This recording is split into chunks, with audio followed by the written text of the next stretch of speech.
Hey guys, in this video I'm gonna show you how you can change date of birth in Neverness to Everness.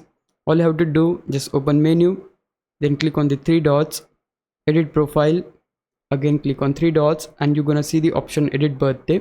Click on that and here you need to make sure that just enter the correct birth date, cause after that you won't be able to change it. Select confirm.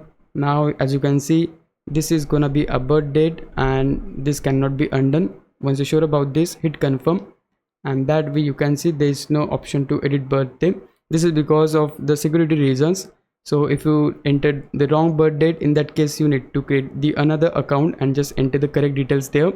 But if you progress a lot, then in that case you can contact Neverness to Everness support.